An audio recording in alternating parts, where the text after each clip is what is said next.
안녕하십니까, JBRT 김주영입니다. 이제 동계 시즌이 다가오고 있습니다.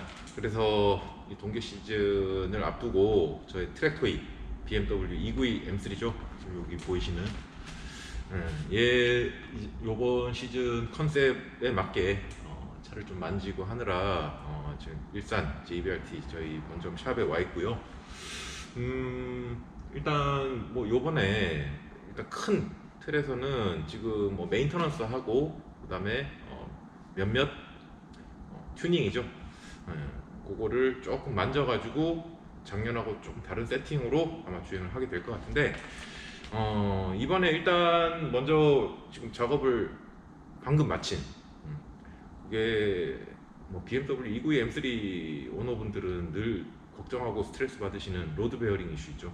그것 때문에 저희도 뭐 어떤 딱히 전조 증상이나 뭐가 있어서 그런 건 아니고, 아무래도 뭐 이 차가 키로수 대비 어찌됐든 트랙에서 주행이 많은 차이기 때문에 예방 차원에서 지금 로드 베어링 교체 방금 마쳤습니다. 그거 마치고 그 다음에 뭐 이제 각종 오일류 다 교환하고, 그리고 모비스 튠 요번에 합니다.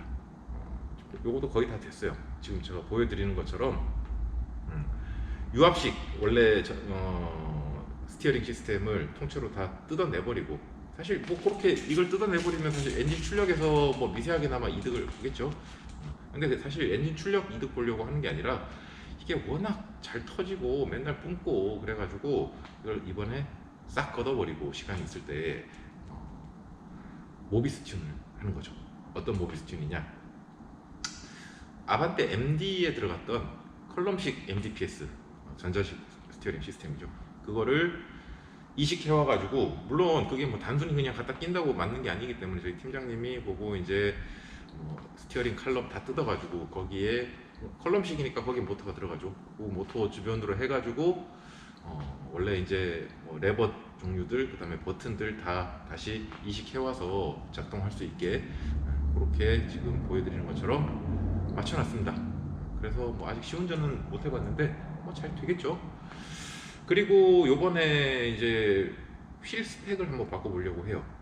보통 작년에 저희가 이제 주행했던 것은 프론트에 9반, 리어에 10반, 18인치 그렇게 세팅이 돼 있었는데, 요번에는 프론트에 10반, 리어에 10반, 프론트에는 18인치, 리어에 19인치로 그렇게 세팅을 한번 잡아보려고 하고 있습니다. 그렇게 해서 작년하고 또 다른 어쩌면 더 좋은 기록을 여러분들한테 아마 보여드릴 수 있지 않을까. 그리고 뭐 추후에 시간 되는 대로 혹시 우리가 더 만질 수 있는 부분이 있으면 뭐 차차 제가 소개시켜 드리도록 하겠습니다. 다시 이제 우리 본론으로 돌아와서 오늘 이제 3편 타이칸 터보 GT, 그 중에도 바이작 패키지에 대한 이야기를 하기에 앞서서 사실 2편에도 엄청나게 많은 댓글들이 달렸습니다. 뭐 제 채널이 그렇게 대형 채널도 아니고 구독자가 많은 것도 아니고 평소에 그렇게 댓글들이 많이 달리는 채널이 아니기 때문에 어지간하면 제가 댓글 하나하나 정성스럽게 답 댓글을 달아드리려고 하고 있어요, 시간이 허락하는 한. 근데 이번에 뜻하지 않게 댓글들이 너무 많아서 이게 힘들더라고요. 근데 그 중에 정말 의미 있는 댓글들도 있어서 그건 제가 메모를 해왔습니다. 이따가 제가 그 부분에 대해서는 조금 의미 있는 부분들에 대해서는 조금 더 제가 덧붙여서 설명을 드리는 쪽으로 하도록 하고, 그러기에 앞서서 사실 대부분의 댓글들은 영상 잘 안 보시는 것 같아요. 아니면 영상을 봤는데 이해를 못 하시거나, 이게 어떤 건 지금 저희가 하고 있는 이 컨텐츠는요, 요번에 지금 1, 2, 3편으로 지금 3편에 와 있지 않습니까? 뭐 테슬라가 좋냐, 현대가 좋냐, 포르쉐가 좋냐, 뭐 어떤 게 가성비가 좋고 뭐는 쓰레기고 이런 거를 구분하려고 만든 영상이 아니에요. 파이스피크와 미르에서의 영상 데이터를 놓고 우리가 거기서부터 찾아낼 수 있는 팩트들과 각 차종들의, 그리고 그 팩트들을 기반으로 해서 우리가 객관적으로 평가할 수 있는 부분들과 거기에 더불어서 지금 특히 미르에서 치팅 논란이 있잖아요. 뭐 스펙을 속였다든지 아니면 뭐 불법 튜닝을 했다든지 그런 부분들에 대한 팩트 체크, 그리고 가능성에 대해서 얘기를 하는 그 주제로 지금 영상이 3편째 진행되고 있는 거죠. 그래서 이게 좀 답답합니다. 이게 자꾸 사실 여러분들 지금 우리가 다루고 있는 게 파이스피크나 아니면 니르브루클린 이런데 지금 극한 주행을 보고 우리가 평가를 하는 거잖아요. 여러분들 차를 살 때, 전기차 살 때 여러분들 그 극한 주행에서의 퍼포먼스 그거 하나만 보고 결론을 내리십니까? 뭐가 더 좋은 차고 나쁜 차고? 그거 아니잖아요. 그렇게 해서 여기 랩타임 잘 나온다고 그 차 사실 거예요? 그것도 아니잖아요. 우리는 지금 이 가치 판단을 하려고 하는 것이 아닙니다. 이 극한 주행에서의 이 차들을 분석하는 거예요. 그렇게 해서 잘못된 분석이나 잘못된 넘겨짚기, 잘못된 상상 이런 것들은 좀 배제를 하고 우리가 좀 건전하게 데이터를 바라보자 하는 것이 어떻게 보면 역시 이 영상의 주제가 되는 거죠.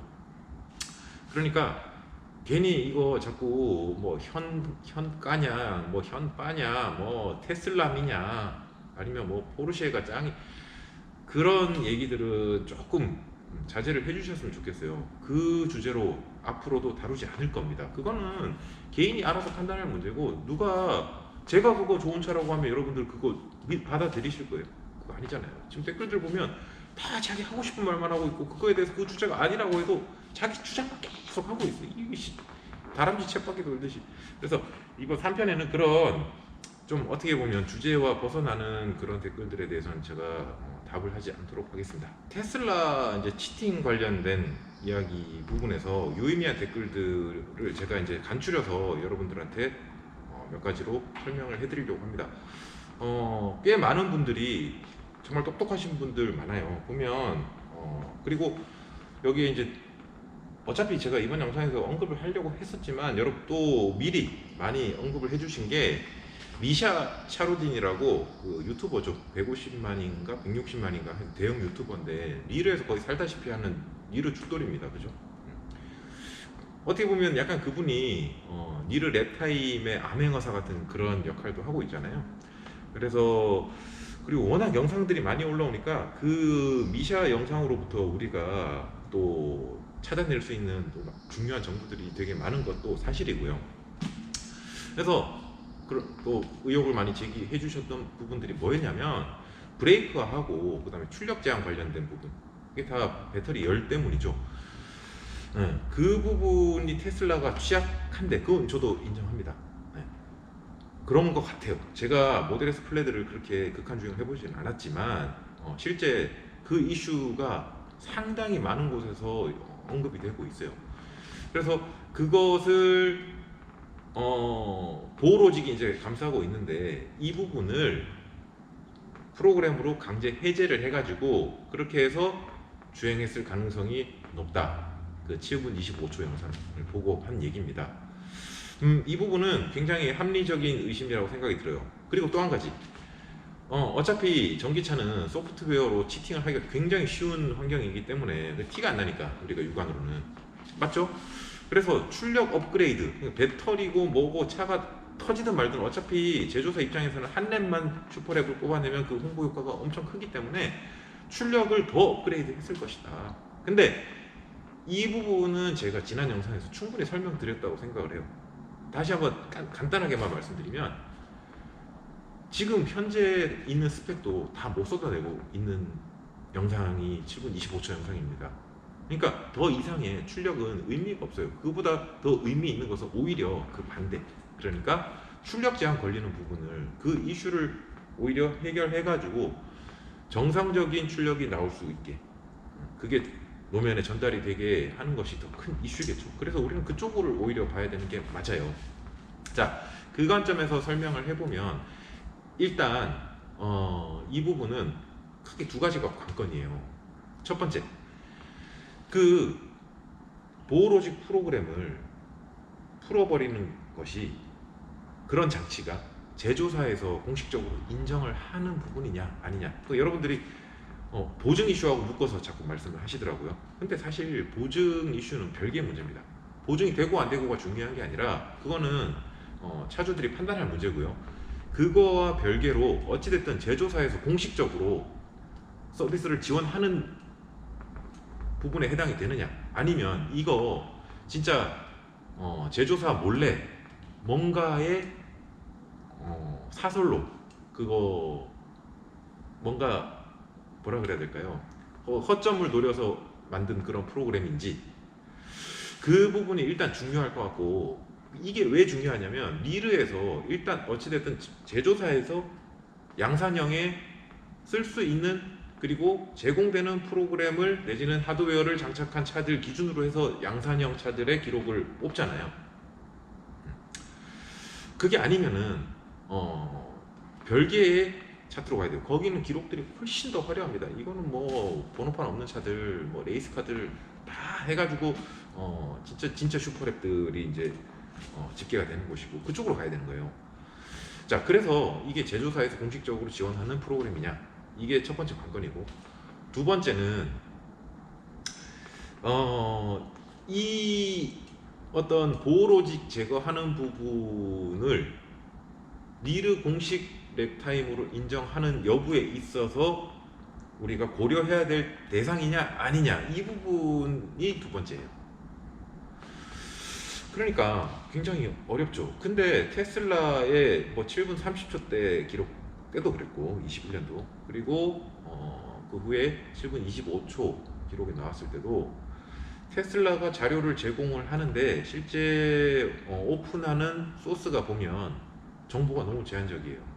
뭐 예를 들면 지금 이 스펙이 트랙 패키지다. 트랙 패키지에는 하드웨어적인 업그레이드 뭐 있었죠. 그 세라믹 브레이크하고 그 다음에 경량 필, 그리고 전용 타이어, 요게 하드웨어적인 트랙 패키지 내용입니다. 지난 영상에서 제가 설명드렸다시피.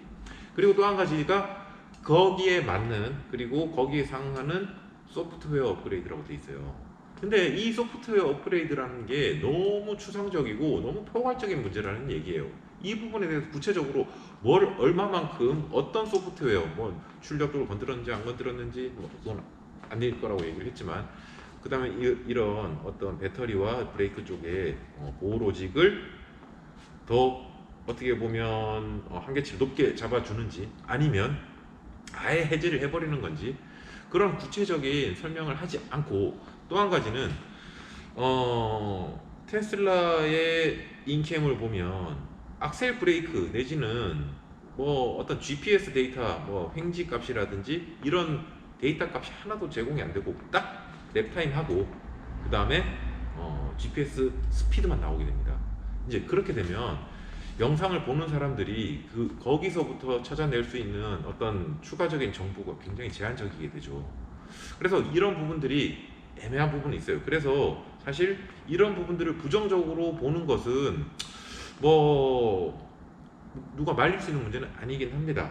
뭐 다른 제조사들 대비 사실 너무 제한적인 정보를 주고 있기 때문에, 사실 이 부분 때문에 여러분 미샤 채널 많이 보신 분들은 아시겠지만 미샤가 테슬라 치팅했다, 이거 가짜다 이렇게 직접적으로 언급한 적은 없지만, 여러분들 그 뉘앙스를 잘 보면 미샤도 100% 테슬라 기록에 대해서 확신을 가지고 있지는 않은 걸로 보였어요. 이거는 저의 사견입니다. 뭐 이 부분에 대해서 동의하셔도 되고 안 하셔도 되지만, 아무튼 뭐 저는 그런 느낌을 좀 받았었어요. 근데 그럼에도 불구하고 이것이 어차피 리르 공식적인 어떤 입장을 물어봤을 때는 이게 오피셜한 기록으로 인정이 된다라고 해버렸기 때문에, 그렇기 때문에 뭐 어떻게 보면 더 이상 딴지를 걸기도, 왜냐면 이것이 불법 튠을 했다라는 명확한 근거와 기준이 지금 전기차에서 굉장히 애매하기 때문에 더 이상의 논의가 진행이 되는 것은 이것은 개인의 확증 편향일 뿐 그 이상도 이하도 아니다, 이런 결론으로 지금 가고 있는 그런 상황인 거죠.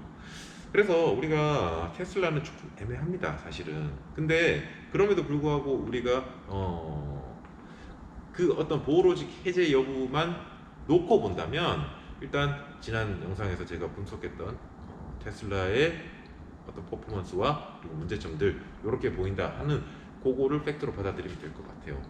자, 사실 뭐 테슬라보다도 더한 논란거리를 만들었던 브랜드들이 몇 개 있었죠. 그 중에 제일 대표적인 것이 6분 52초 기록, 그것도 2018년도 이전 어떻게 보면 지금보다 더 위험하고 난이도 높은 그 레이아웃의 서킷에서 미르 브루클링에서 6분 52초 기록을 찍은 우라칸 퍼포먼테. 이때 엄청 비난을 많이 받았고 엄청 많은 사람들이 여러 가지 각도에서 의혹 제기를 했었어요. 그럼에도 불구하고 아직 지금 우리가 랩타임 보드에 보면 아직 올라가 있긴 해요. 그리고 또 뭐 엄청 큰 이슈가 있었죠. 그 과거 2010년 이전부터도 계속 그 회사는 뭐 할 때마다 계속 이슈를 만들었던 회사인데 포르쉐가 직접 걸기도 했고 닛산이죠. 닛산 그 중에도 GTR.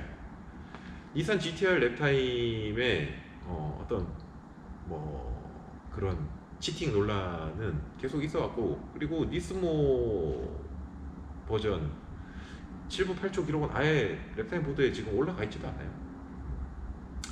그리고 미샤 채널에서 언급했던 저도 그거를 최근에 알았어요.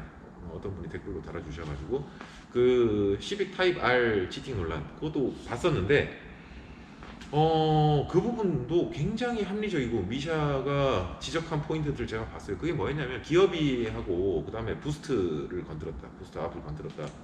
진짜 영상에서 보일 정도입니다. 그래서 그 부분은 저도 미샤가 제기한 의혹이 상당히 일리가 있다. 저는 그렇게 봤었는데, 근데 그 부분하고 지금 테슬라는 살짝 다르다는 거죠. 이렇게 근거를 확실히 딱 잡을 수 있는 이런 포인트들이 그리고 그 기준이 테슬라에는 되게 애매하게 걸려 있어요. 그렇기 때문에 여러분들 이거는 조금 우리가 논란의 여지는 있으나 그리고 다른 전기차 제조사들도 어떻게 보면 이걸로부터 자유로울 수 없는 거죠. 왜냐하면 이것이 그걸 한다는 것이 불법이냐 아니냐 그거에 대한 기준조차 없기 때문에 예를 들면 뭐 전혀 다른 얘기긴 하지만 우리 지금 현대에서 이앤원 하고 있다 그랬잖아요. 이앤원 컵카는 물론 양산차가 아닙니다. 이거는 공도 주행이 불가능한 차예요.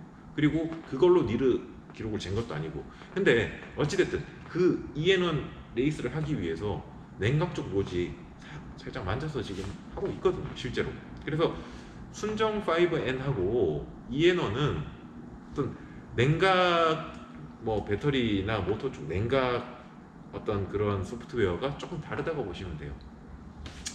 자, 뭐 이런 것처럼 티가 안 나잖아요. 근데 그걸 제가 말해주기 전에는 여러분들은 알 수가 없잖아요. 마찬가지입니다. 이거 사실 전기차들은 뭐 만약에 테슬라가 그걸로부터 의심을 받기 시작한다면 또 거꾸로 얘기하면 다른 제조사들도 그 이슈로부터 100% 자유로울 수 없다. 그거는 저는 당연히 현대 쪽에서 이번에 뭐 영상을 봤을 때 그러지 않았을 거라고 생각은 들었어요. 그러나 누군가는 또 그 현대를 물고 그런 의심을 할 수도 있는 거고, 그 다음에 포르쉐 타이칸 같은 경우에도 그 이슈로부터 자유로울 수 없다는 거. 그래서 이렇게 아이오닉 5N하고 테슬라 모델 S 플레드를 일단 우리가 지난 영상에서 봤던 그런 어떤 우리 나름의 분석으로 볼 때 스포츠성 그리고 이런 어떤 극한 주행을 했을 때 한정시켜서 우리가 평가를 한다면 거동적인 측면에서 그러니까 뭐 하체 세팅이나 뭐 여러 가지 뭐 그런 부분이 있겠죠. 그런 거동적인 측면에서 아이오닉 5N의 거동이 모델 S 플레드보다는 이런 한계 주행에 조금 더 적합한 세팅을 가지고 있다 라고 보여집니다. 다른 말로 하면 또 제 사견을 살짝 보태서 얘기를 하면 모델 S 플레드가 그 출력을 가지고 한계 주행을 그거를 서킷이나 아니면 그런 어떤 와인딩 마찬가지 그런 고갯길 같은 데에서 극한으로 밀어붙이기에 거동적인 측면에서 그닥 적합하지 않다라고 보여줬어요. 그리고 랜디 포스트와 그리고 미샤의 입을 빌려서 설명을 하자면 상대적으로 아이오닉 5N의 배터리와 모터 냉각 기술이 한 차원 더 위에 있다라고 우리는 판단을 할 수 있을 것 같습니다. 그리고 또 한 가지는 뭐 두 차종이 기본적으로 세팅된 모터 파워가 다르고 모터 개수부터가 다르죠. 그래서 우리가 뭐 마력으로 환산했을 때 300마력 이상 차이가 나지 않습니까? 그거와 별개로 또 현대의 어떤 그런 출력 세팅 자체가 제가 볼 때는 상대적으로 보수적으로 잡혀 있는 것 같아요. 그게 다른 말로 하면 아직 우리가 봉인 해제를 통해서 조금 더 한계치로 끌어올릴 수 있는 여지가 조금은 더 있어 보입니다. 물론 뭐 모터 개수를 늘리지 않고도 지금 스펙에서도.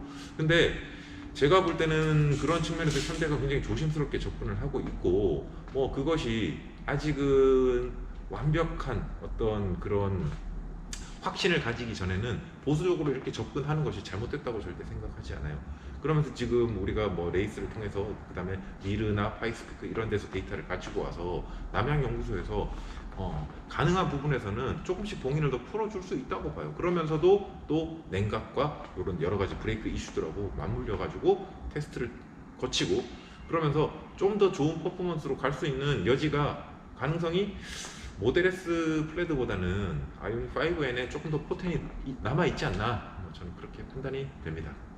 자, 그래서 이제 뭐 지난 영상까지 우리가 이렇게 정리를 하면 될 것 같고, 이번 영상의 주제, 그 중에 타이칸 터보 GT 바이작 패키지입니다. 이름이 길죠. 이게 이렇게 이름이 길게 붙은 것은 다른 말로 하면 포르쉐에 엄청난 고뇌와 고심과 노력이 있었다, 이렇게 봐도 될 것 같아요. 제가 그거를 조금 팩트 관점에서 먼저 설명을 좀 드릴게요.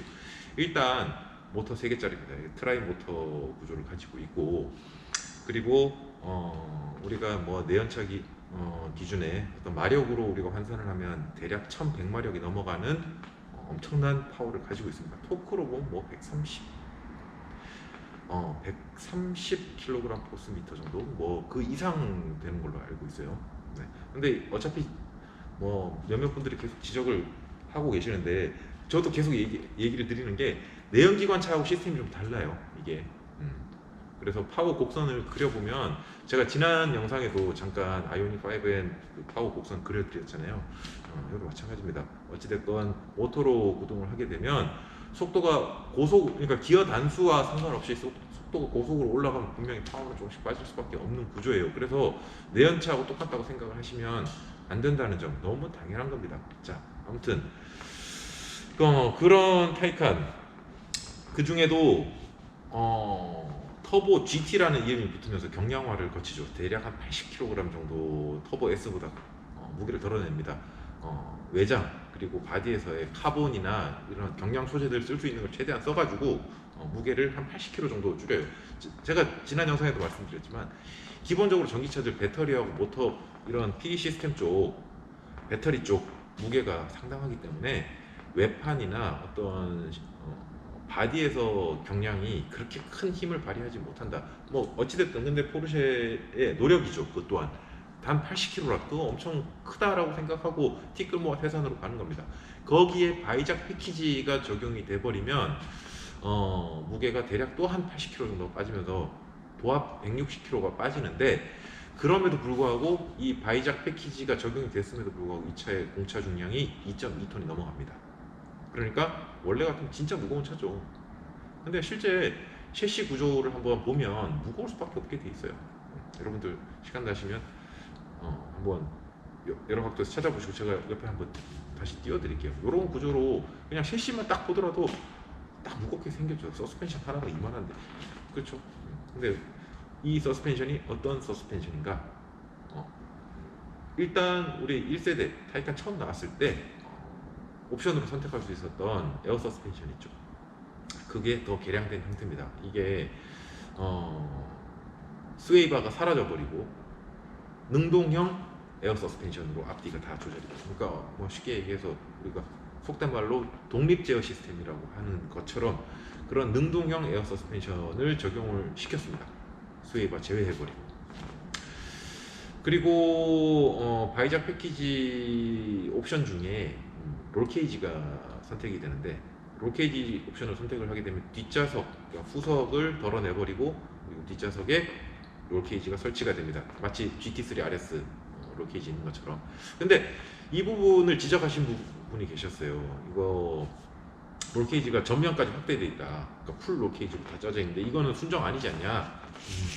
제가 그래서 이 부분에 대한 것을 포르쉐 독일 본사 쪽에 이메일을 보내놨는데 아직 답변을 못 받았어요. 그래서 굉장히 그래도 이 부분에 정통하신 분한테 물어본 결과 이거는 카더라겠죠. 그러니까 다른 말로 하면 이게 공식 본사에서 받은 공식 이메일이 아니기 때문에 굉장히 확률 높은 카더라에 의하면 GT3 RS하고 마찬가지로 테키먼트로 전면까지 연장 가능하다고 합니다.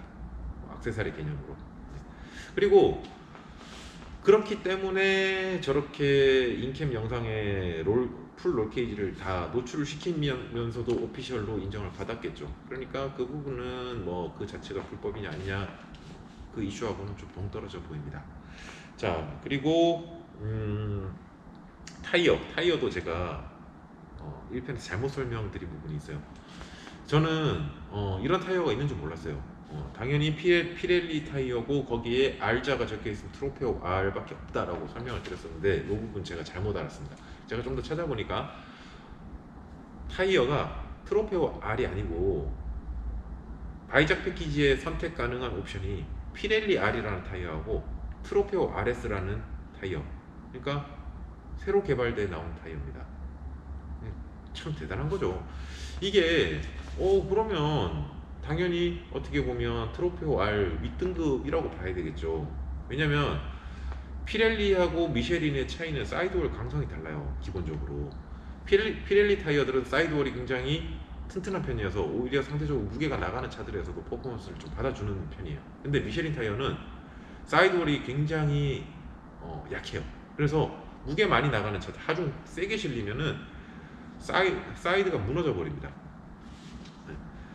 그렇기 때문에 피렐리를 선택한 것은 뭐 어떻게 보면 2.2톤의 타이칸 합리적인 선택인데 그럼 트로페오 R로 부족했나? 이렇게 우리가 생각을 할 수 있겠죠. 그러니 이번 타이칸의 바이작 패키지 순정으로 집어넣는 그 타이어가 고거의 업그레이드 버전으로 들어가지 않았겠나 하고 추정하는 겁니다. 왜냐면 이 타이어에 대한 데이터가 없어요. 왜냐면 사용한 적이 없기 때문에. 보면 그 비슷한 기록되어 있는 차들 좋은 타이어 썼다 그러면 다 컵2R 미쉐린 타이어를 쓰고 있거든요. 근데 지금 타이칸을 어떻게 보면 슈퍼랩을 만들기 위해서 아마도 피렐리에 스페셜 오더를 넣어가지고 새로운 라인업을 만들어서 낀 걸로 추정이 됩니다. 그만큼 진짜 오타쿠적으로 매달렸다는 거를 암시를 하죠. 근데 지금 이렇게 보면 너무 이상한 부분들이 많잖아요. 아니 4인승 전기차에 무슨 풀 롤케이지냐, 뒷자리에 앉지도 못하게. 그리고 무슨 그런 하이그립 타이어를 끼냐. 그리고 가격 뭐 3억이 넘어가는 이 가격 현실성이 있느냐, 이거 정말 꼼수 아니냐, 뭐 그렇게도 말씀을 하시더라고요. 탈세와 절세는 종이 한 장 차이잖아요. 뭐 그런 비슷한 개념으로 보시면 될 것 같아요. 그만큼 어찌됐든 어떤 규칙이 허용하는 범위 내에서 그걸 맞춘다면 그것이 어떤 의도를 가지고 그게 얄미울 수는 있어도 그것이 잘못했다라고 지적을 하는 것은 좀 다른 얘기겠죠. 네. 그래서 지금 이게 저도 요번에 공부를 많이 했어요. 이게 보니까 사실 시작을 테슬라가 먼저 불씨를 당겼습니다. 타이칸 1세대가 나와서 되게 안 좋은 평가를 되게 많이 받았던 게 어떻게 보면 고급 세단 전기차잖아요. 고출력. 그러면 딱 비교되는 게 모델 S 플레드하고 비교가 딱 되겠죠. 뭐 물론 타이칸에도 사실 뭐 이제 출력이 낮은 듀얼 모터 내지는 또 후륜 모델도 있긴 하지만 어찌됐든 최고 사양으로 올라가면 결국 모델 S 플레드하고 경쟁을 하게 되는데 공도에서의 퍼포먼스나 이런 평들에서 타이칸이 여러모로 굉장히 안 좋은, 상대적으로 안 좋은 평가를 많이 받았었고, 심지어는 어떻게 보면 포르쉐가 가지고 있는 헤리티지, 그 니르에서의 어떤 퍼포먼스 그리고 랩타임 이런 부분에서조차 어떻게 보면 주도권을 처음에 모델 S 플레드에 뺏긴 거죠. 모델 S 플레드가 7분 30초대 기록, 그러니까 20.8km에서 7분 35초, 그 다음에 20.6km 기준에서는 7분 30초 기록을 찍을 때 타이칸 같은 경우에는 당시에 타이칸 터보 S가 그보다 훨씬 느린 기록을 마크를 했었어요. 거의 7분 40초에 육박하는 기록을 가지고 있었습니다. 그러니까 상대적으로 모델 S 플레드에 밀려버렸고, 그 테스트 드라이빙에 참여했던 드라이버들이 다치고 뭐하고 하면서 이 사실 굉장히 니르에스의 퍼포먼스도 굉장히 어떻게 보면 불안불안한 그런 퍼포먼스를 많이 보여줬었어요. 자, 그 상태에서 이제 포르쉐가, 여러분들 아시겠지만 그런 부분, 그러니까 랩타임이나 니르에스 퍼포먼스, 그 스포츠성에서만큼은 어떻게 보면 그 주도권을 뺏기고 싶지 않았던 거죠. 그래서 어떻게 하느냐면 페이스리프트 모델을 지금 나오고 있는 신형으로 나오는 모델들을 위한 개발을 착수를 하는데, 위장막을 감싸고 있는 차들이 막 외장이고 뭐 다 카본으로 다 부르고 뭐 진짜 어떻게 보면 괴물같이 해가지고, 그리고 서스펜션 같은 경우에도 애프터마켓 제품 끼고, 그렇게 해서 기록을 단축을 시작을 합니다. 그때 참여했던 드라이버가 라스케른이 이제 들어가게 돼요, 그 자리에. 그렇게 하면서 뭐 이것도 카더라인데 7분 20초대, 7분 10초대 이러면서 기록을 계속 단축해서 테스트 드라이브를 해왔고, 다만 그런 기록들이 실제 양산차 랩타임 보드에 올라갈 수 없었던 것은 당연한 거죠. 이건 양산형이 아니잖아요. 그렇기 때문에 뭐 그런 기록들은 당연히 다 삭제입니다. 그리고 뭐 정확히 언제 어떤 타이밍에 어느 정도의 기록을 찍었는지도 우리가 알 수가 없어요. 근데 그렇게 하면서 결국 기록 단축을 하는데 2년가량의 기간이 소요가 된 걸로 저는 알고 있습니다. 그러면서 24년 3월 그때 타이칸 터보 GT 바이작 패키지 출시를 딱 알리는 그 타이밍에 랩타임을 7분 7초 기록을 공개를 하게 됩니다. 그러면서 라스케른의 인캠이 나오게 되면서 세상을 깜짝 놀래키는데, 그거를 보고 야, 폭스바겐 디젤 게이트의 주범 아니냐, 폭스바겐 포르쉐 디젤 게이트 그 사기쳤던 기업들, 그 갑자기 나타나가지고 한 번에 뭐 3-40초의 랩타임을 단축시키는 게 그게 말이 되냐, 그런 그 내용을 제가 봤다는 거죠. 이게 얼마나 잘못된 거냐면 이 과정들을 다 무시하는 거잖아요. 근데 그 기간 동안 위장막 씌워가지고 숱한 진짜 시간과 비용과 어떤 인력을 그렇게 투입한 것은 싹 빼놓고 갑자기 어느 날 30초, 3-40초로 같은 차로 줄여서 왔다. 그러면서 이상한 차 꼼수 써가지고 그렇게 해서 기록을 찍었다. 그러니 우리 정정당당하게 승부한 아이오닉 5N이 그 정도 맞추면 그 정도 기록 나오지 않겠냐? 어떻게 생각하십니까, 여러분들? 요거는 논리적 비약 너무 심하고 이 중간 과정을 너무 무시하는 듯한 발언이죠. 이거는 결과를 정해놓고 그냥 우격 따짐으로 밀어버리는 종교적인 발언밖에는 안 되는 겁니다. 저는 그렇게 봤어요. 그래서 그런 부분들에서 놀랐다는 거죠. 그래서 우리가 이제 인캠을 보게 되면 인캠 자체는 인캠 자체로서 팩트가 되죠. 자, 이거를 한번 보겠습니다. 여러분들 이건 마찬가지로 제가 인캠을 따로 이렇게 첨부를 안 할게요. 이거는 저작권 문제 있기 때문에 제가 뭐 남의 영상을 그렇게 따와서 이렇게 올리는 것을 적절치 않고, 오히려 여러분들이 유튜브에서 쉽게 찾아볼 수 있으니까.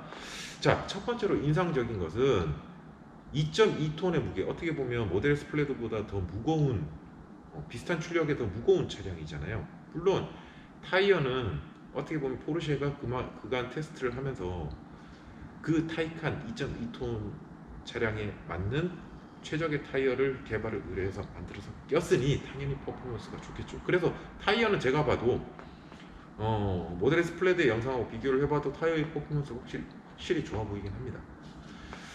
근데 뭐 타이어가 다는 아니죠. 코너에서의 움직임 자체가 모델 S 플레드하고는 비교가 안 될 정도로 안정적이에요. 거동이 좋다는 얘기입니다. 자, 그렇게 보면 아이오닉 5N도 거동이 모델 S 플레드보다 좋다 그랬죠.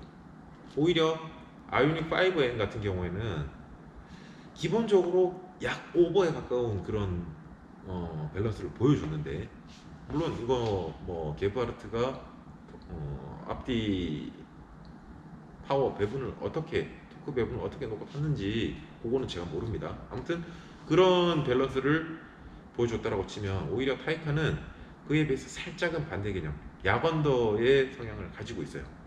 여러분들 그거 뭐 약 오버가 좋냐 약 언더가 좋냐 이거 정답 없습니다. 그거는 드라이버에 따라 달라요. 저 같은 경우에는 전륜차를 탈 때는 무조건 약 오버 세팅이 맞다라고 보고요. 오히려 RR 구조의 차를 탈 때는 약 언더 세팅이 맞다라고 봅니다. 그리고 그 사이에 놓이는 레이아웃들은 그때그때 드라이버의 상황에 따라 달라진다. 그렇게 보는 게 맞아요. 뭐가 더 좋다, 천편일률적으로 그렇게 우리 줄 세우기 할 수 없어요. 밸런스라고 하는 것은 드라이버한테 맞는 밸런스가 있는 겁니다. 아무튼 타이칸은 약 언더의 세팅을 보여주는데, 그렇다고 해서 코너에서의 어떤 굼뜬 거동이나 이런 게 거의 군더더기가 없을 정도로 굉장히 깜짝 놀랄 정도의 거동을 보여주고 있어요. 그리고 또 한 가지 인상적인 것은 어떻게 보면 출력 자체가 스펙상 모델 S 플레드하고 비슷하잖아요. 1000마력이 넘어가는, 뭐 오히려 타이칸이 1100마력대니까 조금 더 높다고 봐야 되는데, 뭐 그거와 별개로 실제로 보면 이게 얼핏 보면 전기차가 맞나 싶을 정도로 고속에서의 펀치력도 엄청납니다. 물론 배터리 냉각 관련한 로직 이 부분을 건드렸나 안 건드렸나 이거는 알 수는 없는데, 확실한 것은 테슬라만큼 의혹 제기를 일반인들 뿐만이 아니라 여러 레이스를 하시는 분들한테 의혹을 많이 받고 있지는 않은 것 같아요. 그 이슈가 수면 위로 그렇게 많이 떠오르지 않습니다. 뭐 그렇다고 하더라도 손을 안 댔다라고 얘기는 못하겠죠. 그러나 상대적으로 그 부분에서는 뭐 의혹이 적다, 그 정도로 이해를 하시면 될 것 같고, 아무튼 이 영상만 놓고 보면 냉각 쪽도 그거 뭐 치팅 논란을 별개로 냉각이 제대로 받쳐주지 않으면 저런 파워가 나올 수 있나, 뭐 그런 생각이 듭니다. 그래서 뭐 이걸 또 현대 냉각 기술하고 1대1로 비교하기는 힘들지만 뭐 괜찮아 보여요. 그리고 제일 중요한 것은 고속에서의 펀치력도 내연기관에 가깝게 굉장히 강하게 치고 나간다는 거. 이거는 여러분들 제가 딱 이렇게 말씀드리고 나서 영상을 보시면 바로 보입니다. 그냥 모델 S 플레드하고 영상을 위아래로 같이 딱 띄워놓고 보시면 명확하게 보여요.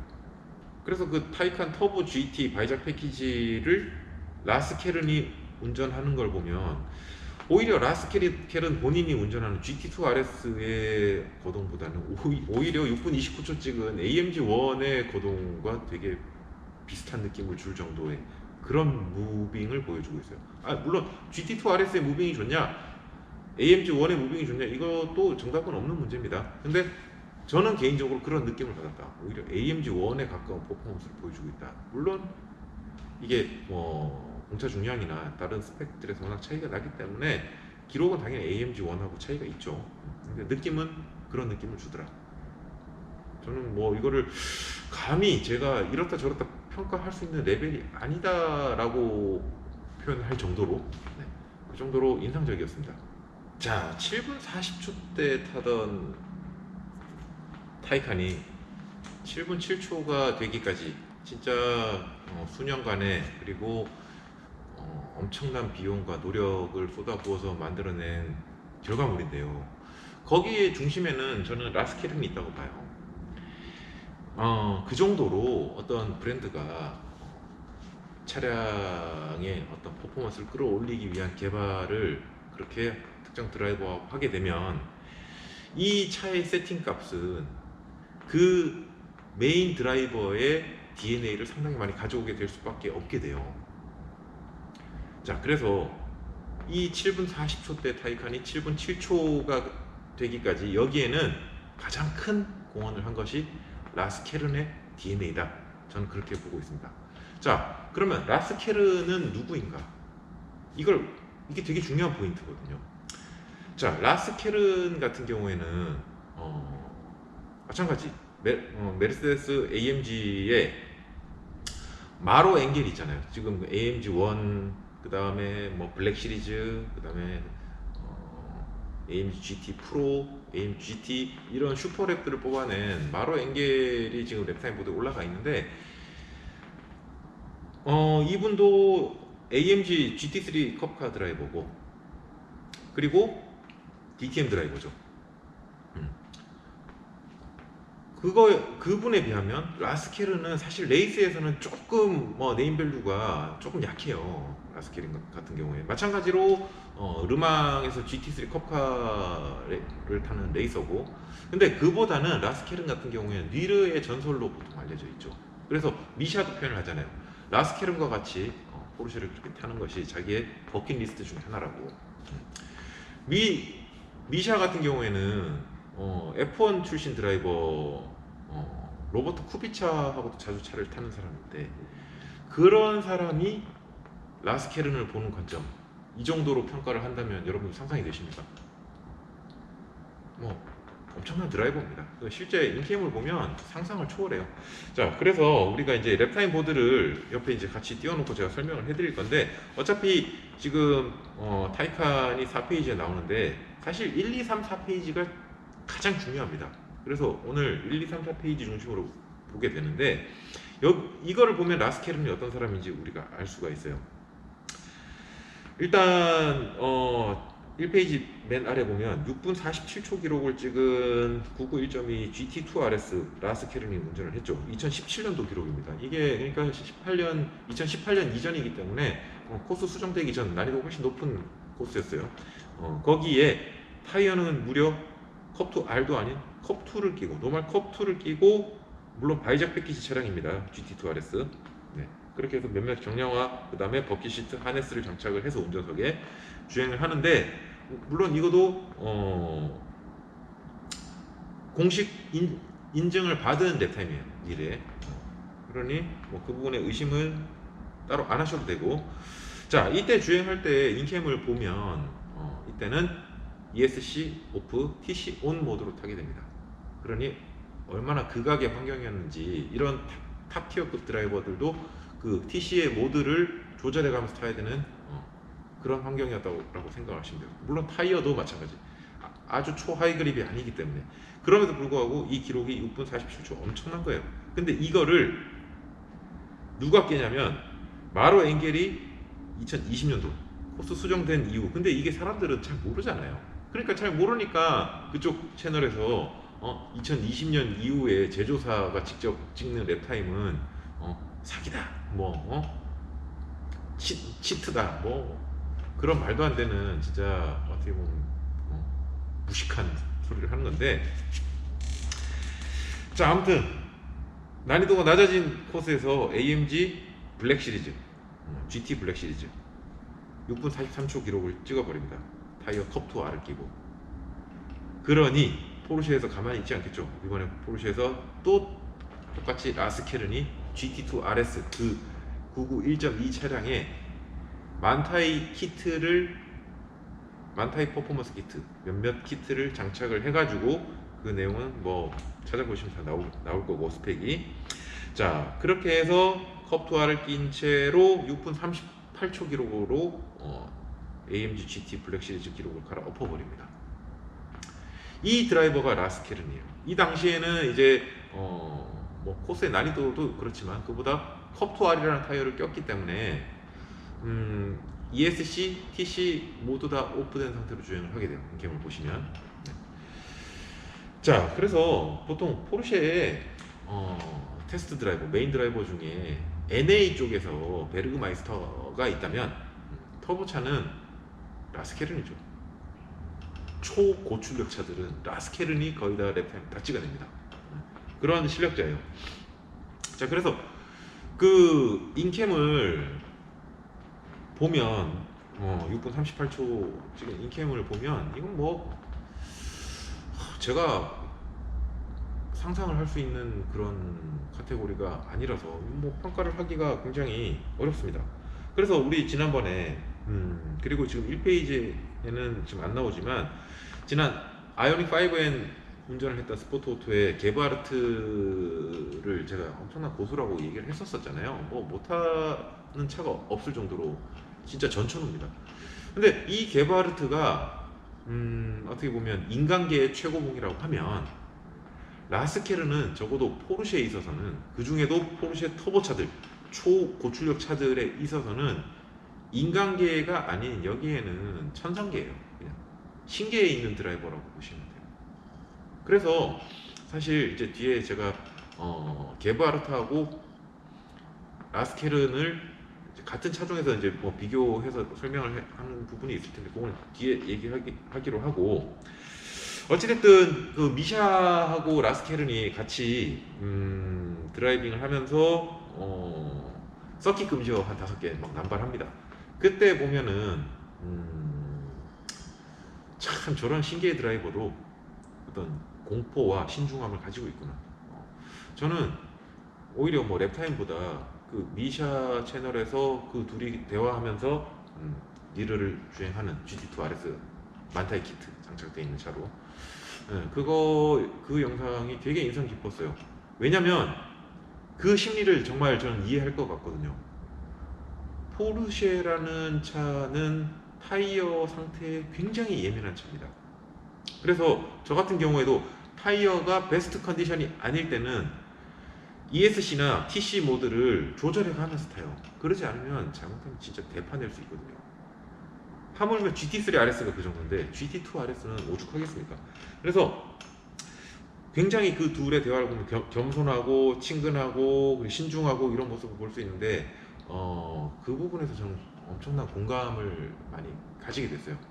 뭐 그 영상은 이번에 이 지금 시리즈물을 하면서 보게 된 영상이에요. 그래서 뭐 저한테도 이번 지금 시리즈 이 리뷰가 굉장히 큰 도움이 되고 있습니다.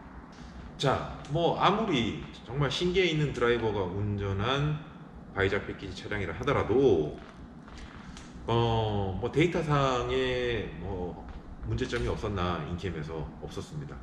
적어도 제 눈에는 발견되는 문제가 전혀 없었어요. 너무 다 데이터들이 일치하고 있어요. 악셀, 브레이크, 속도, 그 다음에 G값, 그 다음에 우리가 모니터에서 나오고 있는 영상 자체에서 주는 정보들, 제 눈에는 일단 없었고, 그러면 내 눈에 띄지 않으면 치팅이 없냐? 뭐 그렇지 않죠. 뭐 속이겠다는 어떤 의도를 가지고 한다면 뭐 뭐든 못하겠습니까?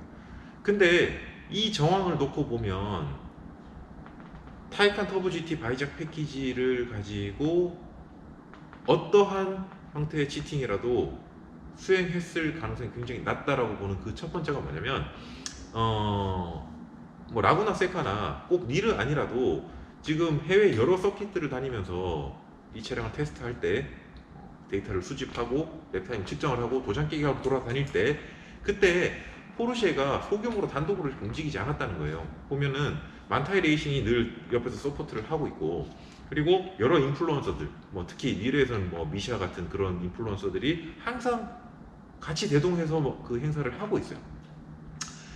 보는 눈이 너무 많고, 그렇게 됐을 때 이 치팅이 만약에 그 안에서 일어난다면 지금 너무 많은 사람들이 공범으로 엮여갈 수 있고, 그 중에도 니르에서 탑티어급으로 꼽히는 뭐 마로 엥겔, 그 다음에 뭐 라스케른, 그 다음에 뭐 요르크 베르마이스터, 그 다음에 심지어는 케빈 에스트레까지 너무 많은 사람들이, 그러니까 물론 마로 엥겔은 AMG 쪽이니까 빼고 너무 많은 사람들이 지금 공범이 돼야 될 상황이에요, 이게. 근데 여러분들 꼭 생각을 하셔야 되는 것이, 이 포르쉐라는 영리 집단이 세일즈와 영업 그리고 마케팅 그런 쪽이 중요하겠지만, 지금 이 영역은요, 홍보의 일환이긴 하지만 모터스포츠의 영역입니다.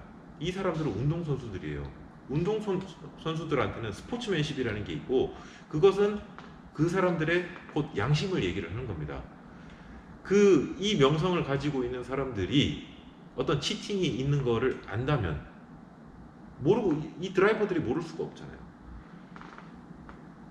그럼에도 불구하고 그것을 응해서 공범으로서의 뭔가를 역할을 수행을 한다라고 하는 것은 정말 이 사람들을 어떻게 보면 정말 쓰레기로 만들어버리는 얘기밖에 안 되는 거겠죠.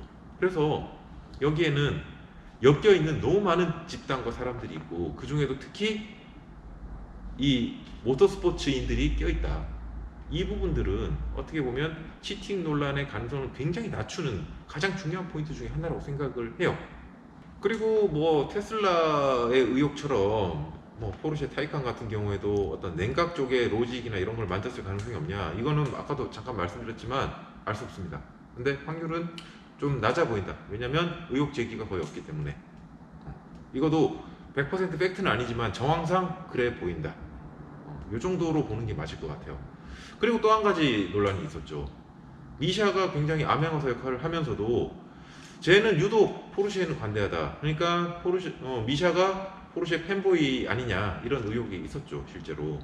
근데 거기에 대해서 미샤가 직접 본인 입으로 얘기를 하고 설명을 합니다. 이게 뭐냐, 왜 본인 전혀 그렇지 않다. 그리고 본인은 뭐 포르쉐를 보는 관점이 다른 브랜드를 보는 관점과 동일하다. 특별히 내가 포르쉐에 더 편향될 이유도 없고 뭐 그러지도 않는다. 그럼에도 불구하고 실제로 미샤는 포르쉐에 좀 더 우호적인 느낌을 실제로 많이 줘요. 그 이유가 있어요. 그게 뭐냐면 랩타임 보드 2페이지 보면 맨 아래 케빈 에스트레 기록이 나옵니다. 여기에 6분 56초, 그것도 GT3 RS 991.2, 그러니까 MK2 버전입니다. 자, 여기에 컵2R을 끼고 바이작 패키지입니다. 그리고 오디오 시스템 탈거하고 경량화해서 버킷 시트하고 그 다음에 하네스 운전석 조수석 같이 낀 다음에 케빈 에스트레가 운전을 하고 미샤가 옆에 탑니다. 그렇게 해서 찍은 기록이 6분 56초 4M. 이게 GT2 RS가 아니라 GT3 RS가 이 정도입니다. 그거를 미샤는 직접 본인이 몸으로, 그리고 눈으로, 귀로 검증을 해버렸잖아요. 그러니 어떻게 보면 포르쉐 드라이버들, 그리고 포르쉐 GT3, GT2 이 차종들에 대한 신뢰가 오히려 더 생기는 게 너무 당연한 일 아니겠습니까? 그래서 뭐 미샤 본인은 아니라고 하지만 사람들은 그 의심을 하는데, 그 미샤가 그렇게 된 데 또한 이유가 있다. 그렇게 이해를 하시면 될 것 같습니다. 그리고 또 한 가지는, 지금 여러분들 랩타임 보드를 보시면 아시겠지만 오피셜로 찍혀있는 랩타임, 그리고 포르쉐가 제조사가 직접 수행한 어떤 그런 랩타임, 거기에도 보면 포르쉐만큼 그 스펙을 구체적으로 언급해주는 브랜드가 거의 없어요. 테슬라는 완전 그 정반대에 있는 브랜드고요. 포르쉐는 모든 스펙을 다 공개를 하면서도 부족한 부분은 주석을 달아가지고 다 링크를 다 걸어놓습니다. 그래서 아무래도 어떤 치팅 논란에서 포르쉐가 조금은 더 투명성이 있다, 이렇게 봐도 될 것 같아요. 이 또한 저의 사견이 아니라 지금 팩트 중심으로 말씀을 드리고 있습니다. 물론 저도 포르쉐를 좋아하는 또 포르쉐 오너로서 뭐 편향이 됐다 이렇게 뭐 말씀하셔도 할 말은 없기는 한데, 제가 보는 관점에서 팩트가 이렇다, 그렇게 말씀을 드릴 수 있을 것 같습니다. 그 다음 주제로 넘어가서 스포트 오토에서 포르쉐하고 테슬라의 전기차 차량 제공 요청을 했는데 이 둘 다 거부를 했다. 이 부분을 확대 해석하는 부분에 문제가 있다라고 제가 말씀을 드렸잖아요.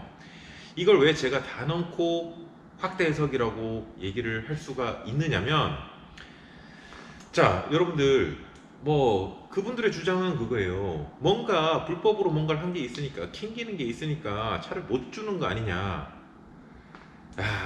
세상에 뇌피셜도 이런 뇌피셜이 있나 싶죠. 그리고 이걸 자꾸 테슬라의 그 사이버 트럭 어떤 홍보 행사에 포르쉐를 싣고 달리는 그 드래그 그 길이 조작을 했다, 그리고 디젤 게이트 자꾸 엮는데, 이게 뭐 하나 문제를 가지고 엮어서 생각하기로 한도 끝도 없습니다. 이거 음모론이에요, 사실. 이거 정말 정치판에서나 대한민국 정치판에서나 볼 수 있는 이런 거를 자꾸 그런 논리를 초딩도 아니고 그렇게 확대 해석하는 거 정말 저는 보기가 굉장히 불편해요. 자, 그러면 정반대의 개념으로 돌아가서 제가 이렇게 한번 얘기를 해볼게요, 여러분들. 자, 스포트 오토에서 아이오닉 5N 인캠을 공개한 시점이 24년도 올 초 1월입니다. 1월. 그러면 각 제조사들의 전기차 요청을 한 시점은 그 이전이 되겠죠. 자, 근데 타이칸 터보 GT 바이작 패키지의 기록이 딱 공개된 거는 공식적으로 24년도 3월입니다. 그러면 시간차가 좀 있죠. 그 이전에는 포르쉐 입장에서도 원하는 결과를 못 냈을 가능성이 굉장히 높죠. 적어도 7분 7초보다는 기록이 안 나왔었겠죠. 미래에서 기록 그렇게 노력을 했는데도. 그리고 차량 스펙, 뭐 타이어 스펙 이런 거를 다 맞춤식으로 어떻게든 진짜 쥐어짜고 또 쥐어짜가지고 그렇게 해서 만들어낸 그 7분 7초가 나오기 이전이라는 겁니다. 근데 그 배경은 테슬라하고 타이칸이 미래에서 기록 경쟁이 붙었어요. 이미 21년도부터 진행되어 오던 경쟁 구도입니다. 자, 그런 상황에 지금 랩타임 보드 1페이지부터 4페이지까지 보시면은 아까 제가 말씀드린 대로 AMG의 마로 엥겔, 그 다음에 포르쉐의 라스켈은 베르그마이스터, 그 다음에 케빈 에스트레, 그리고 또 이름이 올라오는 것이 결국 스포트 오토의 크리스티안 게바르트. 이 인물들이 계속 나오잖아요. 1에서 4페이지에. 그리고 차종들의 AMG하고 포르쉐 대결 구도. 자, 그런 상황에 랩타임을 잘 보시면 AMG 차종 같은 경우에는 마로 엥겔 그리고 크리스티안 게바르트가 주행을 했어요. 이 둘의 랩타임 격차를 한번 보세요. 그리고 포르쉐 같은 경우에는 라스케른과 게바르트 또는 베르그마이스터와 게바르트의 기록 격차를 한번 보십시오. 똑같은 차종, 똑같은 타이어, 사실상 거의 비슷한 스펙의 차를 동일 차종을 탔을 때 기록이 어떻게 되는지. 적게는 9초에서 10초, 동일 차종에서 동일 타이어 기준에. 많게는 20초까지도 차이가 납니다. 그러면 다 사기라고 해야 돼요. 이거 다 사기라고 하면 랩타임 보드 다 사라져야 돼요. 다 사라지고 결국 거기에는 크리스찬 게바르트, 즉 스포트 오토를 제외한 나머지 모든 랩타임이 다 삭제돼야 되는데 그거에 동의하십니까? 말이 안 되잖아요. 세상에 그런 법이 어디 있습니까? 그리고 그렇게 세상이 흑백의 논리로 얘는 되고 얘는 안 된다의 논리로 설명되는 게 거의 없어요. 이거는 완전 초딩적 사고방식입니다, 여러분들. 자, 그러면 다시 조금 더 우리가 상식적인 범위 내로 돌아와서 좀 더 합리적인 어떤 그런 기조로 돌아와서, 자, 포르쉐가 예를 들어 그 제안을 했을 때 7분 10초를 찍고 있었다고 볼게요. 타이칸 GT의 프로토타입이, 바이작 패키지 프로토타입이 7분 10초를 찍고 있었는데 그 제안이 왔어. 만약에 포르쉐에서 차를 넘겨주게 되면 어쩌면 7분 30초 오버하는 기록을 찍을 수도 있는데, 게바르트가 포르쉐 입장에서 얘기입니다. 그래버리면 어떻게 됩니까? 진짜 온갖 영혼을 다 갈아놓고 그렇게 시간과 돈과 인적 자원까지 다 쏟아 부었는데 자기네들이 결과를 공개도 하기 전에 스포트 오토에서 테슬라 7분 25초보다 더 느린 기록을 만약에 그 차로 오픈을 하게 돼버리면, 내지는 바이작 패키지가 아니라 터보 S라고 해볼게요.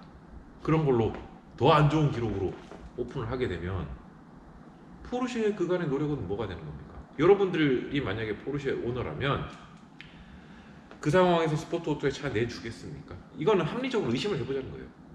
팩트는 아무도 알 수가 없잖아요. 이거는 그 당사자들이 정확하게 그거에 대해서 구체적으로 설명을 하지 않는 이상, 언급을 하지 않는 이상 팩트로는 알 수가 없습니다. 그리고 언급하지도 않을 거고요. 그러니 우리가 합리적인 의심을 해보는 거예요.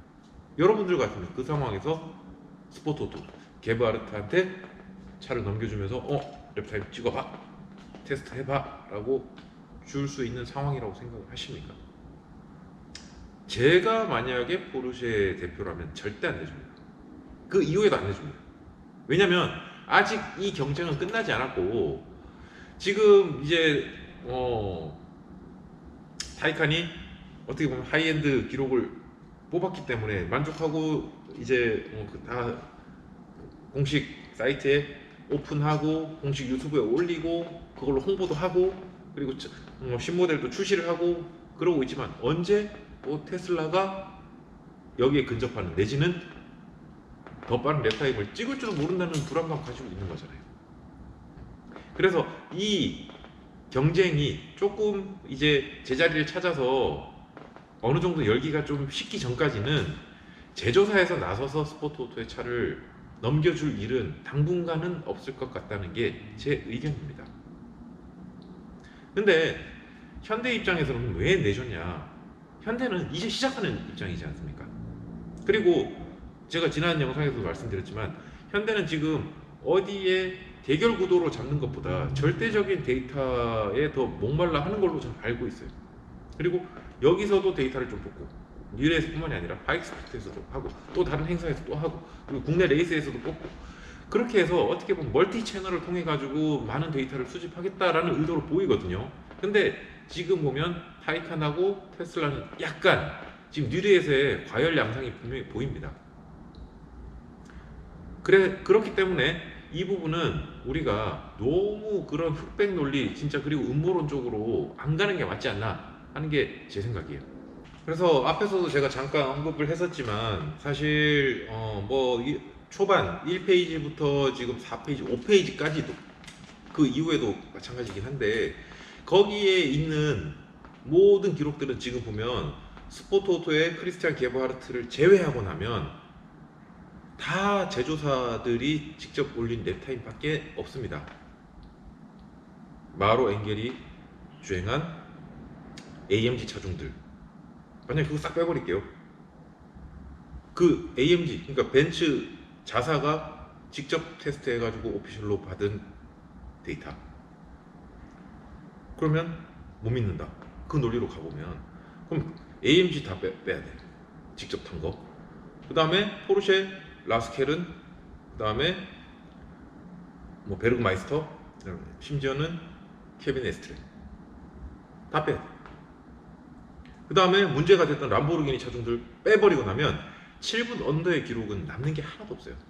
결국에 크리스티안 게버하르트가 주행한 딱 그 데이터 빼고 다 사라지는 겁니다. 이거는 어떻게 보면 스포츠 오토를 맹신하는 그 광신도 내지는 광팬이 아니고서는 상상할 수 없는 그런 음모론 아니겠습니까?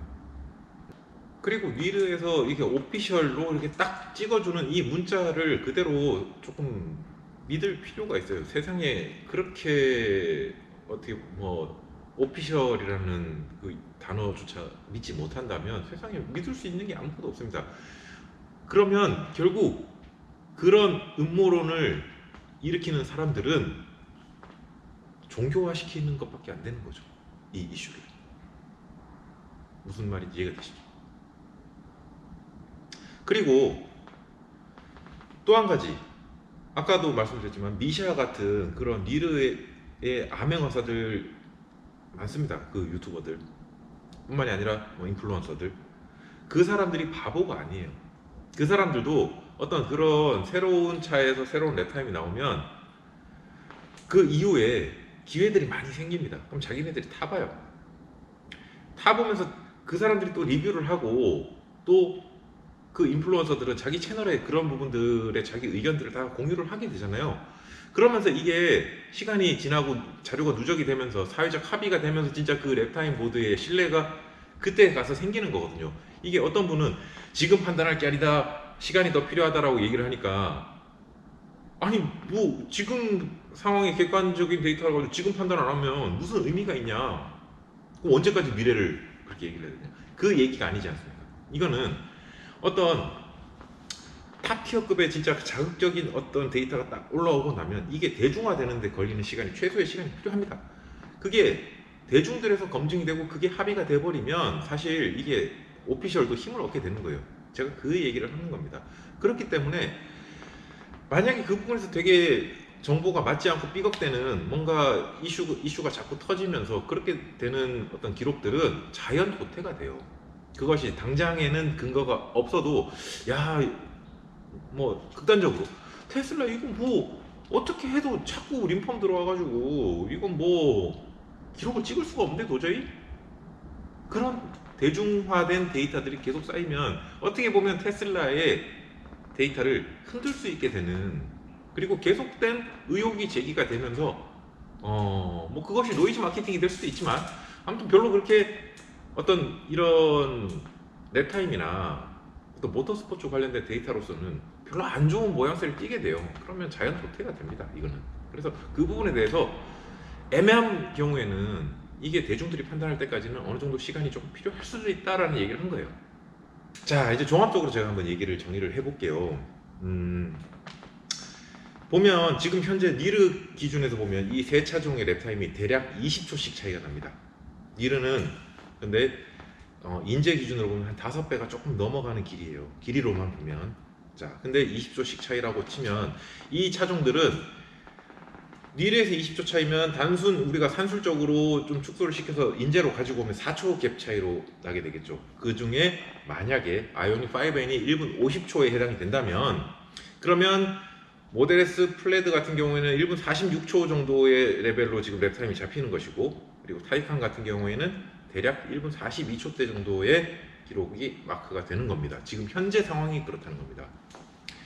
자, 근데 여기서 이 1분 50초짜리 차에 몇 가지 가정을 붙여가지고 그리고 몇 가지 티 안 나는 튜닝을 해서 그러면 우리 1분 42초 이 정도까지 충분히 갈 수 있지 않냐 라고 하는 거 여러분들 어떻게 생각하십니까? 불가능한 겁니다. 그거는 단도직입적으로 말씀드릴 수 있어요. 자, 그래서 제가 최근에 쭉 정리했던 그 트랙 주행 리뷰 16부작에서 1분 50초부터 1분 40초 기록까지 쭉 우리가 랩타임 순서대로 차종별로 정리를 해서 설명을 드렸었잖아요. 여기서 1분 50초 C63AMG에 뭐 살짝 뭘 만져가지고 티 안 나게 그렇게 해서 1분 40초, 42초면 뭐 AMG GTR이나 아니면 GT3 RS예요. 여 기록까지 근접하게 갖다 놓을 수 있다 얘기하는 거하고 똑같은데 여러분들 이 C63AMG가 이 기록을 가려면요 그냥 본판을 다 뜯어 고쳐도 힘듭니다. 아예 차를 다시 만들어요. 그런 수준이기 때문에 그것을 아이오닉 5N을 좋게 봐주는 거 좋게 보고 싶은 욕심 알겠지만 그런 허무맹랑한 소리를 하는 것은 오히려 여러분들 안티를 양성할 뿐이에요. 그러니까 진짜 무지성 현바가 오히려 현가를 만드는 이런 슬픈 현실이 오게 되는 겁니다. 이게 어느 정도 사회적으로 통용이 되고 수긍이 가능하고 합리적으로 납득이 가야 될 문제인데 억지가 돼버리고 이게 종교가 돼버리니까 문제가 되는 거 아니겠습니까 이게. 자, 그러면 정작 나는 앞으로 전기차를 그리고 지금 전기차를 평가할 때 타이칸을 최고로 뽑는가? 제가 뭐라 그랬습니까? 트랙 주행 리뷰 16부작 끝나고 엑스트라 편 17편에 우리도 이제 전기차 시대에 맞춰서 앞으로 다음 우리의 머신은 전기차에서 나오게 될 것인데 어떤 차종을 뽑을 것인가 그때 결론 냈잖아요. 뭐라 그랬습니까 여러분들? 제가 모델 S 플레이트 한다 그랬어요? 타이칸 한다 그랬습니까? 아니죠.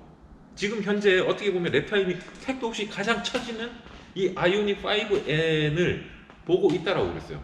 물론 아이오닉 5N을 지금 사겠다는 얘기가 아니라 이걸 기반으로 해서 지금 추후에 후속으로 나올 내가 원하는 스펙에 좀 더 가까운 차가 만약에 아이오닉 6N이라면 나는 그 차는 구매 의사가 있다. 다른 말로 뭐겠습니까? 지금 이 세 차종을 놓고 가장 좋은 평가를 한다면 저는 오히려 아이오닉 5N에 가장 높은 점수를 주고 싶어요. 이 이유도 그 영상에서 다 설명드렸습니다. 일단 어떤 퍼포먼스 측면에서 봤을 때 그리고 내구도나 아니면 뭐 전기차의 본질에 해당이 되는 배터리와 PE 시스템의 어떤 냉각 이런 모든 이슈를 봤을 때 제일 먼저 뭘 빼내버렸습니까? 테슬라는 앞으로 살 일 없을 것 같다. 나는 테슬라는 아예 그냥 시작부터 배제를 시켜버리고 시작을 하죠. 이게 테슬라 주주분들 그리고 테슬라 오너분들 테슬라 안 좋다고 얘기를 하는 게 아니에요. 저한테는 가장 안 맞는 차가 테슬라이기 때문에 배제한다. 그리고 이제 남는 것이 뭐가 있습니까? 타이칸하고 아이오닉 5N이 있는데, 즉 현대의 전기차가 있는데, 물론 이 포르쉐의 노력 제가 설명드렸었죠. 이 타이칸도 7분 40초에서 출발해서 결국 7분 7초까지 갔어요. 무려 30초 이상을 단축을 시켜왔어요. 근데 이 결과물 하나를 놓고 내가 포르쉐 팬으로서 그거를 낼름 주워 먹고 싶어서 그런 게 절대 아닙니다. 현대 이제 시작하고 있는데 가능성이 너무 긍정적으로 보여요. 제 눈에는. 물론 아직은 시작 단계니 부족할 수 있죠. 그렇지만 포텐셜이 충분하다라고 생각이 되는 겁니다. 저는. 그래서 이 차가 어떻게, 이 기술이 어떻게 앞으로도 진보해서 내가 원하는 스펙으로 나올 수 있을까, 요거를 보고 있는데, 그게 나오면 나는 현대가 지금보다 훨씬 더 좋은 데이터를 뽑고 있을 것이라고 생각을 하게 되고, 그리고 그 부족함이 있다면 우리의 기술을, 우리 JBRT의 기술을 이식을 해서 포르쉐처럼 이 7분 40초대가 나중에 어쩌면 7분 언더의 기록으로 가는 어떤 그 길이 열려 있다라고 보기 때문에 저는 그 선택을 하게 되는 거예요. 그러니까 그 17편의 영상을 조금 더 풀어서 설명하면 이런 개념이 되는 겁니다. 저는 이번에 이런 어떻게 보면 모터스포츠나 또 뭐 타임어택이나 이렇게 현대가 진지하게 접근하는 걸 보면서 한편으로 되게 좋았지만, 또 한편으로는 한 가지 마음에 안 들었던 점, 그건 뭐냐면, 기왕 이렇게 할 거면 차체도 뭐 물론 그것이 뭐 얼마나 크든 작든 뭐 그런 문제를 떠나서 조금 더 진지하게 만들 수 있지 않았을까. 지금 아이오닉 5N 같은 경우는 SUV, 그 중에도 뭐 CUV 타입이지 않습니까?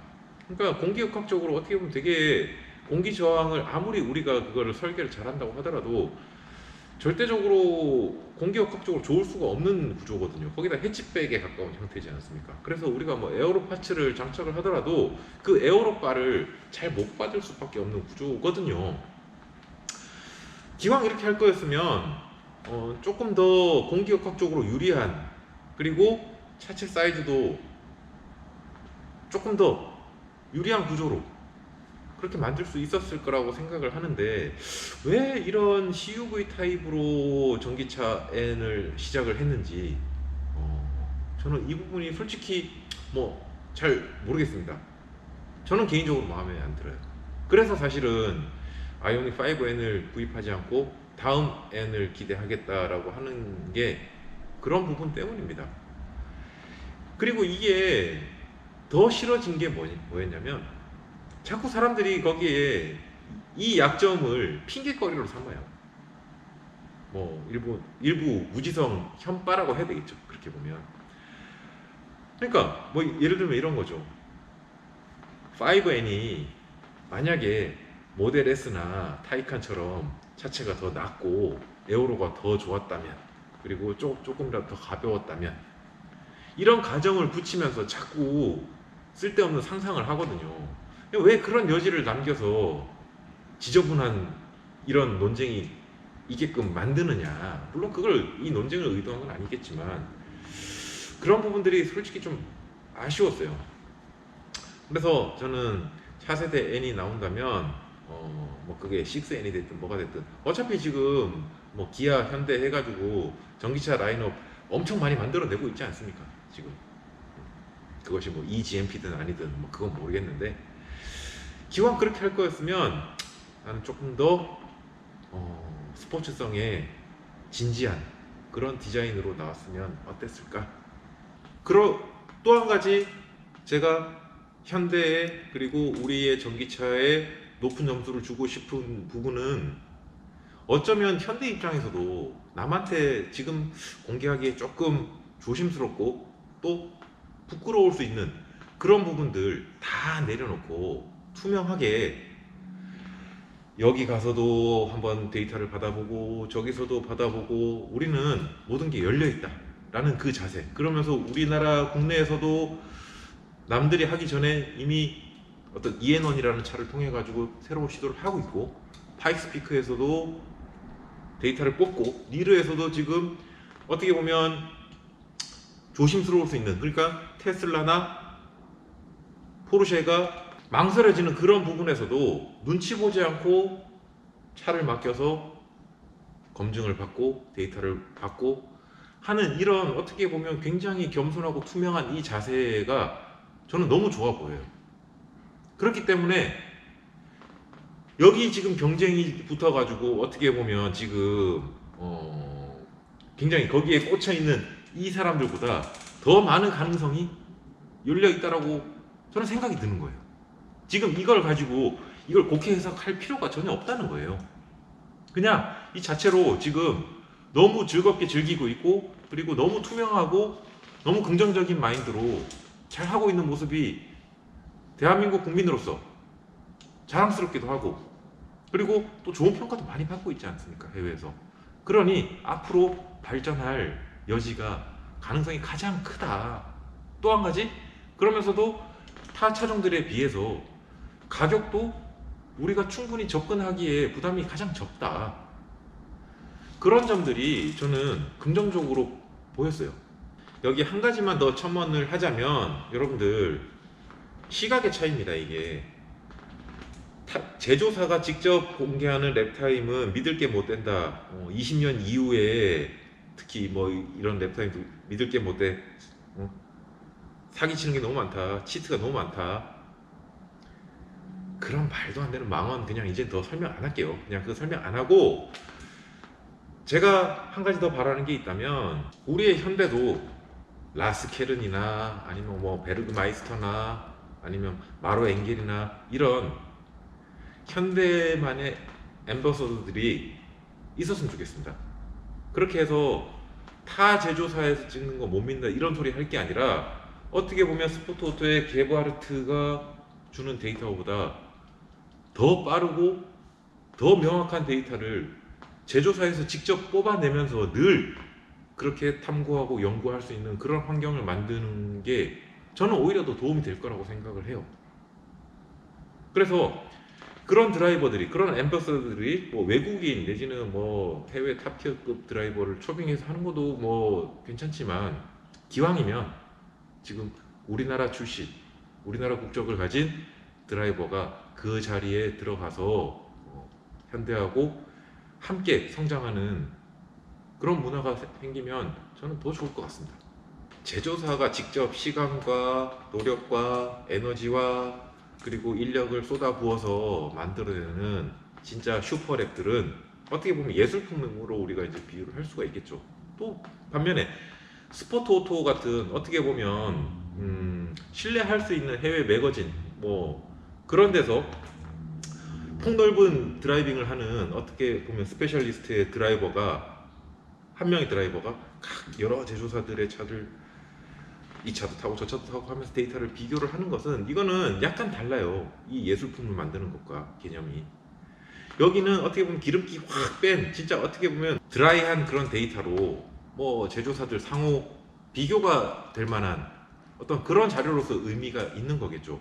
그래서 지금은 여러모로 이제 시작 단계에 어떻게 보면 일정 부분 경쟁도 있고 또 눈치 보기도 있고 하기 때문에 이런 드라이한 데이터들이 잘 안 모이는 상황이지만, 앞으로 시간이 더 지나면 뭐 늘 그래 왔잖아요. 뭐 내연기관 차들에서 보면 제조사들이 충분히 뭔가를 다 검증해서 예술품들을 만들어내고 나면, 그러면 이제 스포트 오토 같은 곳에서 여러 차종들을 같이 이제 한 드라이버가 쫙 주행을 하면서 비교를 한눈에 할 수 있는 그런 정보들을 제공하고 있지 않습니까?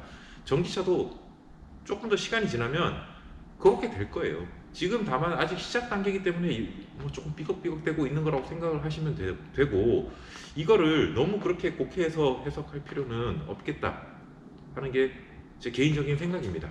뭐 사람들이 다 그렇잖아요. 이게 자기가 좋아하는 브랜드가 있고 또 자기가 특별히 또 더 좋아하는 차종도 있고, 뭐 그거는 그래서 그 가치라는, 자동차의 가치는 그 기준에 따라서 너무 평가가 달라집니다. 그래서 이 차가 더 좋다 저 차가 더 좋다 그런 걸로 싸우는 것보다는, 어찌됐든 우리가 모터스포츠 그리고 극한의 주행 이런 데서 지금 우리가 얘기를 하고 있으니, 지금 현재 그 보면 그 시작점에 어떻게 보면 선구자의 위치에 서서 지금 테스트를 하고 있고 여러 데이터들을 주고 있는 포르쉐, 테슬라 그리고 현대 앞으로 더 발전할 겁니다. 그래서 지금 가치 판단을 하자 이런 얘기 아니니까 뭐 우리는 각자의 좋아하는 브랜드 그리고 좋아하는 차종들을 좀 지켜보면서 앞으로 이것을 하나의 우리의 또 즐거움으로 그렇게 보는 게 좋지 지금 여기서 배타적으로 까내리게 하면서 뭐 그러면서 싸우는 거는 우리한테 아무 도움 안 될 것 같아요. 뭐 저는 개인적으로 지금 현재 대한민국 국민으로서 그리고 대한민국 기업 현대자동차가 전기차에서 어떻게 보면 지금까지 내연기관차에서는 뭐 그렇게 보여주지 못했던 그런 퍼포먼스 그리고 포텐셜을 잘 보여주고 있어서 너무 기분이 좋습니다. 그래서 저는 뭐 여러 가지 측면에서 일단 저는 현대에서 나오는 전기차를 계속 관심 있게 지켜볼 것 같습니다. 아무튼 뭐 이게 제가 어떤 결론을 뭐가 좋다 뭐가 안 좋다 자극적으로 내드리지 못한다는 점은 이 흐름으로 이해를 해주시고 아무튼 저는 또 이번 영상은 여기서 이렇게 정리를 하도록 하고 다음번에 또 더 유익한 그런 컨텐츠로 여러분들한테 찾아뵙도록 하겠습니다. 여러분들 대단히 감사합니다.